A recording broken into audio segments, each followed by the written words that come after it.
ಇಂಥ ಟ್ಯಾಲೆಂಟ್ ನಮ್ಮ ಇಂಡಿಯಾದಲ್ಲಿ ಇದೆ ಅಂದರೆ ಒಂಥರ ಖುಷಿ. ಅದು ಸ್ಪಾಯ್ಲ್ ಆಗದೆ ಇನ್ನೂ ಬೆಟರ್ ಆಗಲಿ, ಇನ್ನೂ ಒಳ್ಳೆ ಇನ್ನಿಂಗ್ಸ್ಗಳು ಬರಲಿ ಅವರಿಂದ. ನಾನು ಒಂದೇ ಒಂದು ಹೇಳ್ಬೇಕು, ನಾನು ಅದಕ್ಕಿಂತ ಜಾಸ್ತಿ ಏನು ಹೇಳಲ್ಲ ಅವ್ರ ಇನ್ನಿಂಗ್ಸ್ ಬಗ್ಗೆ. ರಾಹುಲ್ ದ್ರಾವಿಡ್ ನಾವು ಸೆಲೆಬ್ರೇಟ್ ಮಾಡೋದು ನಾನು ಲಾಸ್ಟ್ ಟೈಮ್ ನೋಡಿದ್ದು ನಮ್ಮ T20 ವರ್ಲ್ಡ್ ಕಪ್ ಗೆದ್ದಾಗ ಇಂಡಿಯಾ, ಅವಾಗ ನೋಡಿದ್ದೆ ರಾಹುಲ್ ದ್ರಾವಿಡ್ ಸೆಲೆಬ್ರೇಟ್ ಮಾಡೋದು ಆ ಥರ. ಬಟ್ ಇವತ್ತು ನೋಡಿದೆ ಅದಕ್ಕಿಂತ ಒಂದು 10 ಪಟ್ಟು ಜಾಸ್ತಿನೇ ಇತ್ತು ಅವ್ರ ಫೇಸಲ್ಲಿ ಹ್ಯಾಪಿನೆಸ್ಸು. ಕಮೆಂಟ್ರಿಲೆಲ್ಲ ಹೇಳ್ತಿದ್ರು ಮೇ ಬಿ ಅವ್ರ ಸ್ವಂತ ಮಗನೇ ಆಡಿದ್ರೆ ಎಷ್ಟು ಖುಷಿ ಪಡ್ತಾರೋ ಅಷ್ಟು ಖುಷಿ ಪಡ್ತಿದ್ದಾರೆ. ಸೀರಿಯಸ್ ಆಗಿ ನನಗೂ ಅದೇ ಅನಿಸ್ತು. ಒಳ್ಳೆ ಟ್ಯಾಲೆಂಟ್ ಇರೋ ಪ್ಲೇಯರು, ಒಳ್ಳೆ ಕೋಚ್ ಕೆಳಗಡೆ ಇನ್ನೂ ಒಳ್ಳೊಳ್ಳೆ ಇನ್ನಿಂಗ್ಸ್ ಬರಲಿ.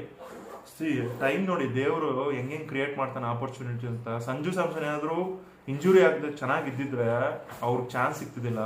ವೈಭವ್ ಸೂರ್ಯವಂಶಿಗೆ ಆ ದೇವರೇ ಚಾನ್ಸ್ ಮಾಡಿಕೊಟ್ಟು ಪ್ರೂವ್ ಮಾಡ್ಕೊಳ್ಳೋಕ್ಕೆ.